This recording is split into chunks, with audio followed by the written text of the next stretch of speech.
លោកត្រាំបានផ្ញើលិខិតទៅកាន់នាយករដ្ឋមន្ត្រីថៃអំពីចំនួនព្រំដែនជាមួយកម្ពុជាប៉ុន្តែថៃបង្ហាញរឹកពីជាបងធំនៅអាស៊ីដោយនៅប្រកាន់ជំហរឈ្លានពានរបស់ខ្លួននៅដដែល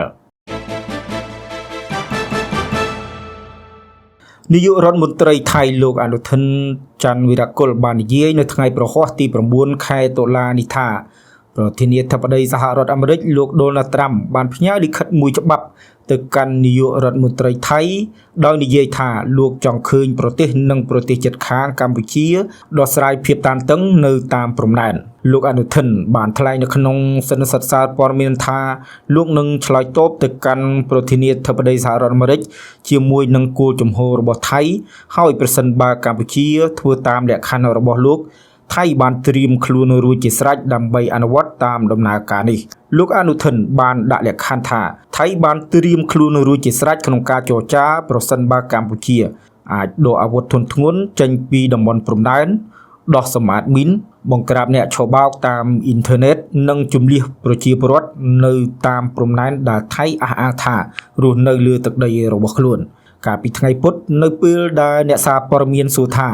តើការតែងតាំងលោកត្រាំរបស់កម្ពុជាសម្រាប់រង្វាន់ Nobel នឹងធ្វើឲ្យកម្ពុជាស្ថិតនៅក្នុងជំហរពេញចិត្តឬអត់លោកអនុทิនបានប្រាប់អ្នកសារព័ត៌មានថាលោកគិតតែពីផលប្រយោជន៍របស់ប្រទេសថៃសុវត្ថិភាពរបស់ប្រជាជនថៃនិងអធិបតេយ្យភាពរបស់ប្រជាជាតិខ្លួនតែប៉ុណ្ណោះលោកបានបន្តថាប្រសិនបើអ្នកណាឈ្នះរង្វាន់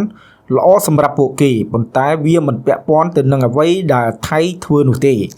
ជាចុងក្រោយនាយករដ្ឋមន្ត្រីរូបនេះបានប្រើពាក្យព្រមានថាគណៈដែលប្រទេសថៃនិងកម្ពុជាមានព្រំដែនជាប់គ្នាចំណែកអ្នកសម្របសម្រួលគឺនៅទ្វីបមួយទៀតនេះថៃកំពុងមានអំនួតនិងវង្វេងប្រវត្តិសាស្ត្រដោយគិតថា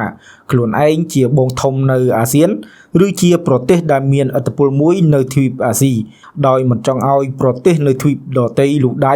ឬចូលជ្រៀតជ្រែកអំពីចំនួននេះឡើយគណៈប្រទេសរបស់ខ្លួនកំពុងបំពានច្បាប់អន្តរជាតិដោយឈ្លានពានព្រំដែនកម្ពុជាហ៊ានប្រើផែនទីคล้ายៗដែលគូសដោយឯកតោភាគី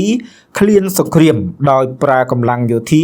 ប្រើល្បិចកលសម្ដែងគ្រប់បែបយ៉ាងដោយធ្វើខ្លួនឯងជាជនរងគ្រោះនិយាយកុហកពិភពលោកថាប្រទេសខ្លួនពិតជាចង់ដោះស្រាយជាមួយកម្ពុជាខ្លាំងណាស់ប៉ុន្តែផ្ទុយទៅវិញថៃមិនហ៊ានឡើងតុលាការអន្តរជាតិ ICJ ជាមួយកម្ពុជាឡើយដោយព្យាយាមដោះសារគ្រប់ហេតុផល